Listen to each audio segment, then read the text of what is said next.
Welcome back to Sledgehammer Horror, guys. I am Ken Sledge, and let's talk horror. Now, today I'm joined by the beautiful Jax. Jax, how you doing tonight? Good. How are you? Thank you so much I for having am, me. I am so honored to have you. But before we talk about why you're here, Jax, I would like for the people that don't know you to get to know you a little bit. You always loved a good mystery story growing up, and as you got older, that kind of exposed you into horror. And then working in a video store in the early 2000s also guided your movie love. And first off, I got to say, because growing up, my parents owned a mom and pop video store. So being in the video store is just something that, for me, and I've talked about this on the podcast before, but YouTube for me as a little boy was walking up and down the horror aisle, looking at the cover arts, trying to decide which one scared me the most. So, you do that. You're going to college at the same time, and instead of an art class, you took a film class, and that's where you really discovered your love for film. So, taking a film class, did that kind of want to push you into creating film? I mean, I sadly have never saw myself as creative. I think when you're younger, being creative means you can draw and you can do art, like Yeah. physical art in that sense, very black and white. And I didn't realize that I could write and I could, tell stories and be like that. And as I got older, I did write a little bit.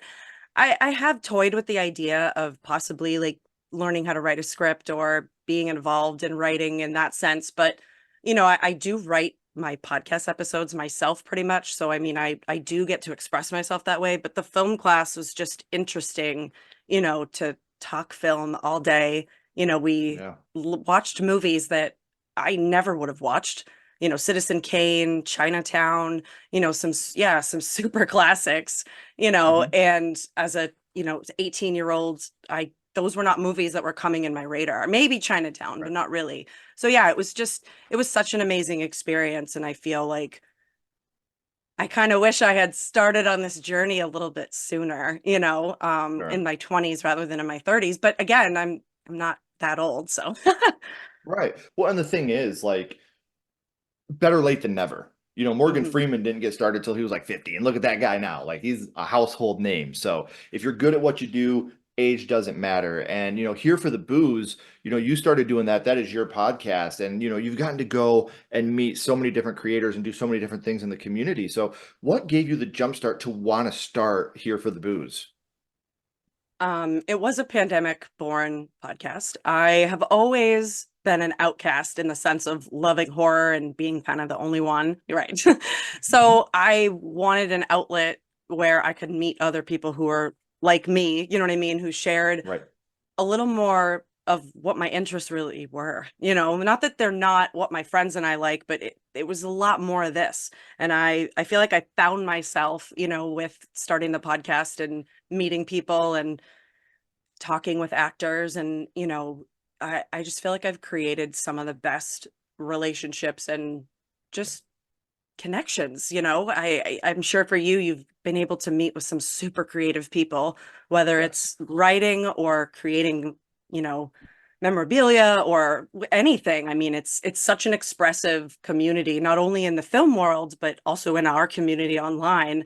Yeah. I go to cons by myself sometimes, like a Friday. Sometimes I'll go and I'll leave with friends, you know what I mean, like because I've Mhm. just met them and just everything's cool. And that might just be like where I am in New England, but still it's it's just a community unlike any that I've ever been a part of.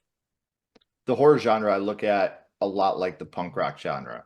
Um, once you're fucking weird to everybody else, but to the people that are around you, you're family. Hmm. Um, and I think that's what's so special about the horror world is like you said, growing up, we're fucking weird.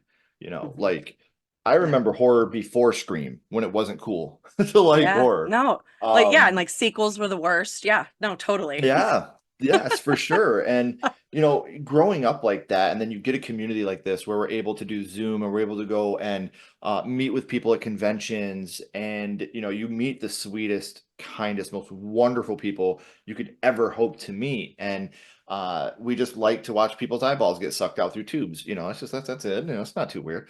But we Definitely. talk about, here for the booze, and you guys don't have to go far to listen to the podcast because I have all of Jax's links right down in the description. So make sure you're following on social media. Make sure you're subscribing to the podcast wherever you listen to your podcast at. Give it a review, hit those stars all the way up to 5. It helps out with the tricky algorithm that we all love so much. So, um, in order to be the fucking weirdo that you are, and in order to do the podcast and be such a big fan of conventions and going to see conventions, horror had to start for you somewhere, Jax. So now I would like to go back to the past and talk about what got you started in the horror genre, your first horror movie. And Jax, the first horror movie you watched was Rear Window. My parents were very highbrow kind of horror, and Hitchcock back in their day was definitely considered highbrow horror. So I that was probably the first movie I was exposed to, and just the whole setting of the way the apartments were set up and how you're introduced to the neighbors and just the visual of that wall of windows, and that just really really stuck with me for some reason. I don't know, but I went to Universal and they had a whole um it was Universal in Florida, and they had a whole, it must have been like part of their special effects or something. I don't even remember what the you know, topic was of the ride or whatever it was, but I remember seeing a backdrop of it and like being in a position of like where James Stewart sits, and it just was so cool. And that's when I realized movies are really magic, and they can yes. make you feel things and see things, or, you know, I don't know. I just, that whole movie just really was shot great. I Mhm. just perfect. Well, everything Hitchcock did had, I mean, like Hitchcock was like, Carpenter, and then Carpenter, we have Jordan Peele, and Yeah. Mike Flanagan. Like Hitchcock was that guy of that generation where whenever he did something, you wanted to be one of the first people to see it. That way it didn't get spoiled for you. And um, Rear Window is absolutely no exception. I mean, you got Rope, Rear Window, obviously Psycho. The things that this guy's mind are just so fascinating. But do you remember Mhm. about how old you were when you had seen Rear Window for the first time?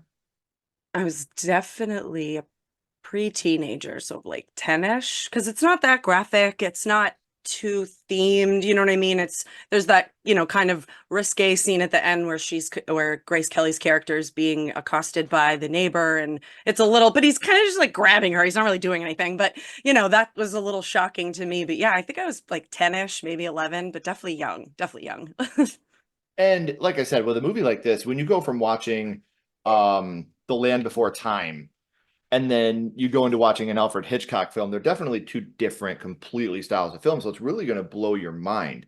Um, in a movie of this magnitude, especially, it kind of goes over our head a little bit as kids, and then we watch it again when we're older, and we're like, oh, so that's what was going on here. Now I understand. So I know you said your parents were highbrow horror fans, so this, Mhm. you watched it with your parents for the first time.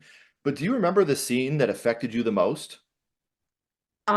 It's probably like when he attacks her. I mean, I just didn't really think she was going to get hurt. Grace Mhm. Kelly was another fixture in my life, that I am still to this day obsessed with her. She wears one of the best outfits she's ever worn in a movie, in that movie, and that's the black top with the white bottom with the little applique. It's just, she's just so glamorous, honestly, in every role she's in, but this movie especially, because she is supposed to be like that. We're supposed to see a stark Right. difference between her and Jimmy Stewart's character. But I think the bottom line is that she's a good person and she loves him and she's down for anything. But yeah, I think that scene with the neighbor affected me because at that point you kind of still didn't know if he had murdered his wife or what was really happening. So I think a lot of us, probably back in that time, that conservative 50s, thinking like everything is great and like he didn't do it, and they're just like misinterpreting it, you know what I mean? And that's not what's happening.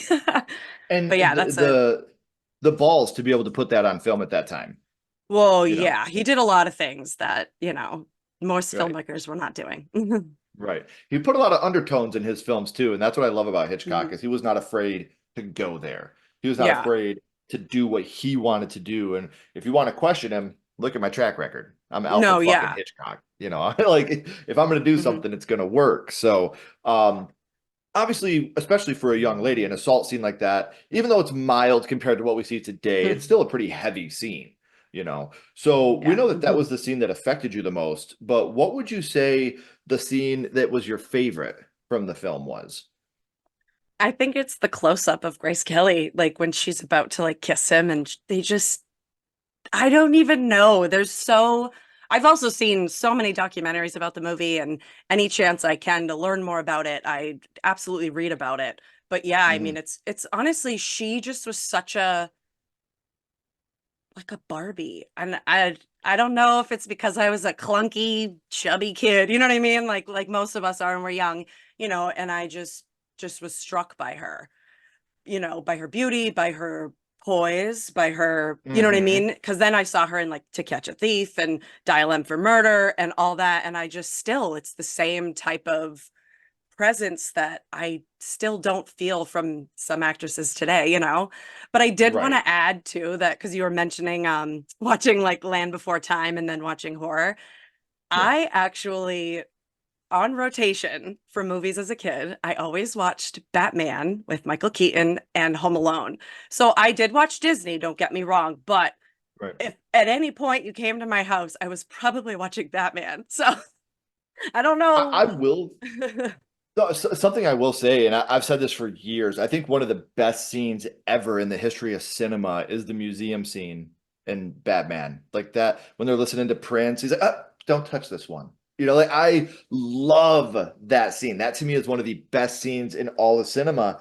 And then the scene at the end when you have the swirling zoom on the Yeah. Joker and the Hmm. laughing box going off, that scared me as a kid. Like as a child, that terrified me. I was just like Because I was like, seeing is he that big dead?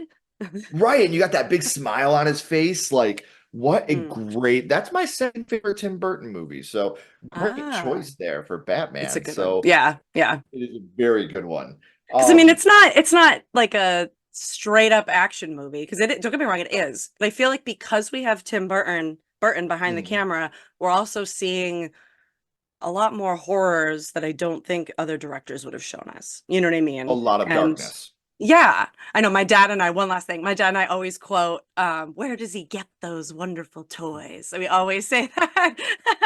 I love it. I love You ever it. you ever danced with the devil in the pale moonlight? Like, come Let's on. get nuts. Like, oh, so good. So What a great movie. And like I said, yeah. even as a kid, like that moment where they're in that museum and they're doing the dancing and the princess like that scene always stuck with me because it was so Yeah. beautiful and Yeah. bright and Hmm. upbeat. And it's the bad guys that are Yeah. doing this. So it's Yeah. like that was weird to me as a Hmm. kid, like that They're enjoying juxtaposition. that. Yeah. Yeah, of how these bad guys that I'm not supposed to like are doing something that I would love to do. Like Yeah. Yeah. that was amazing to me. Hmm. Um, Hmm. so with Rear Window, we did get the remake treatment back in '98. This movie did get the remake treatment. Hmm. But now it's 2024. So is this a movie you would like for them to take a swing at and try to remake today? I mean, I guess you could say Disturbia is kind of a newer remake, but I still wouldn't even call it a remake because it would have to be in an apartment. To Right. me, a real remake would set it up exactly the same, keeping it modern and changing maybe why he's spying on somebody and what they did. So, like, Sure. are they stealing from other people in the building? Are they a serial killer? Or did they kill their wife? Things like that. We could go nuts with what this person's up to, you know what I mean? And why the protagonist it wants to figure it out, you know what I mean? And wants to Right. seek it out. I think we could, and I don't think it would be, in poor taste, like some remakes Mhm. are made, you know what I mean? I would be happy to see it, honestly. I'd be there opening night. Yeah. I mean, Keep it fresh. Yeah. they're not going to do Alfred Hitchcock any more dirty than they did with Psycho, the remake. So, Agreed. I'll Agreed. say that. And again, Vince I don't think the Vaughn won't even Psycho, talk about that. right? I don't think that remake's bad. Like, I know a lot of people are like that movie sucks. I'm like, dude, it's the same movie. Like, it's the I exact same agreed. movie. I just Agreed. wish it was. That's what I don't like about it. I've already seen it. I Right. give me. Right. I like when a remake takes the bones of what the original did and puts their own skin over top of it. Give Mm-hmm. me that core but still make it your own. Like Oh that's yeah. how a remake is perfect for me. So, Yes. we know that horror started with you with Rear Window. But here for a second, I do want to throw a little bit of a curveball at you. My Hmm. little buddy Ghostface is here. and he has a question for you. What's your Yes. favorite scary movie, Jax? What is your No. favorite horror movie of all time? Oh my God, this is so hard.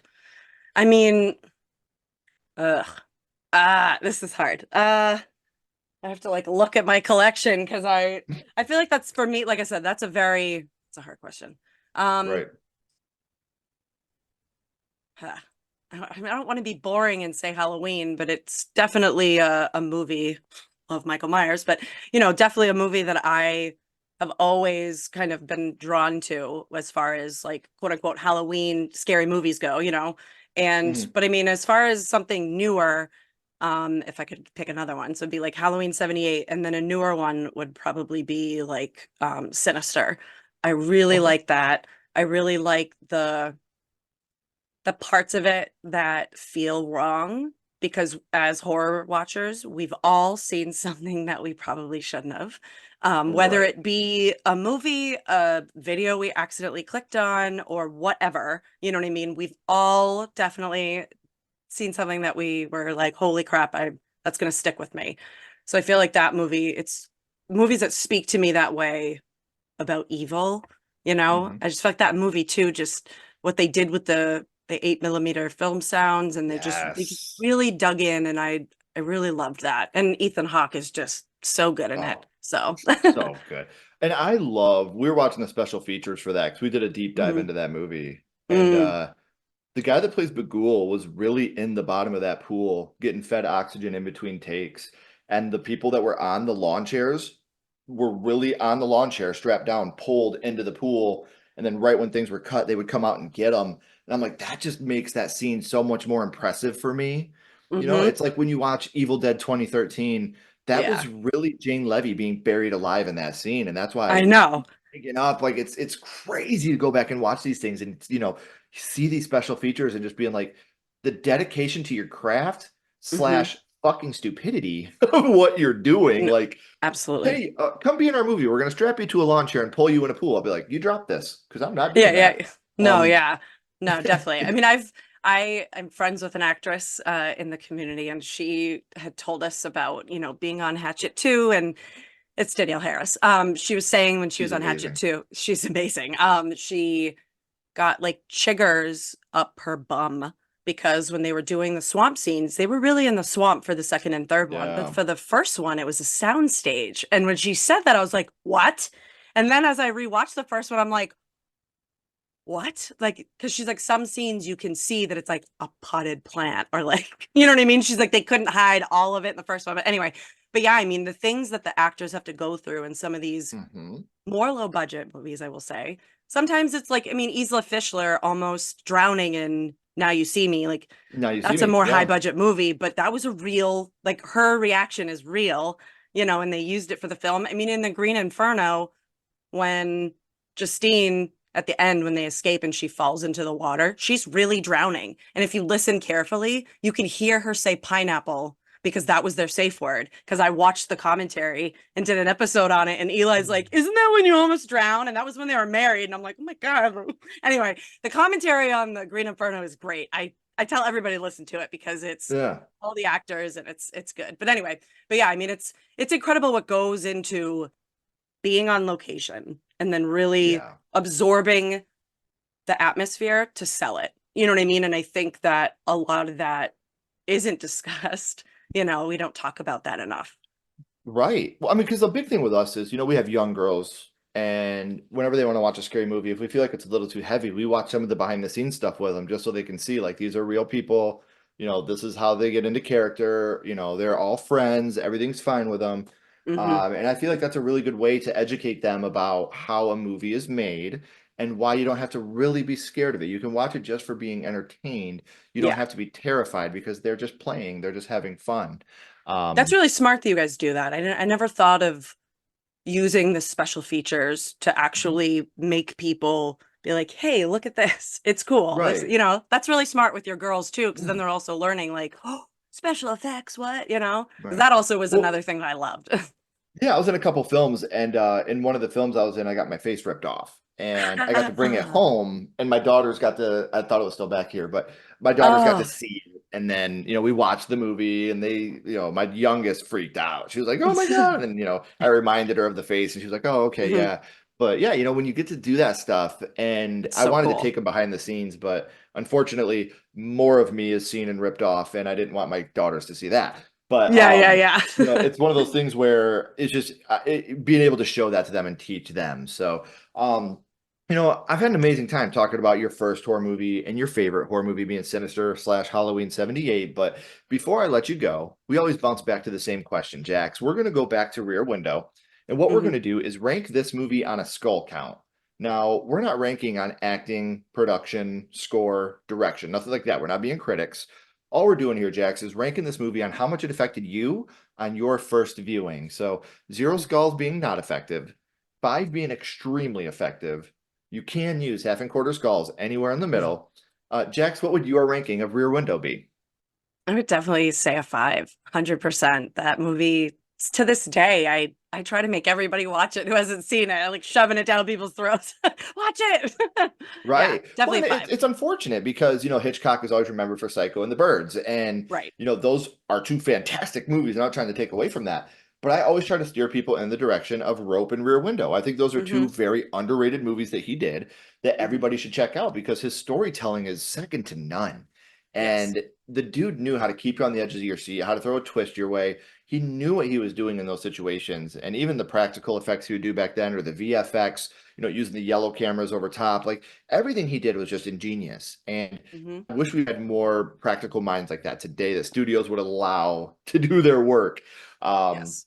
but I mean, that's a conversation for another day. So I know I said it at the beginning, guys, but we are at the end of the third act. The credits are about to roll and the curtain's about to drop. But before that happens, I want to remind you I have all of Jax's social media links as well as podcast links down in the description. So make sure you're following on social media. Make sure you're subscribing to the podcast because I only ask people on here if they're dope. And she's dope. So you're going to want to become a part of her life and see all the pictures she does at the conventions and go and check out the podcast for the deep dive she does. I suggest starting on the Green Inferno. She was just telling us about it. So go and listen to that right now. So, Jax, please don't go anywhere. I got a couple more questions for you.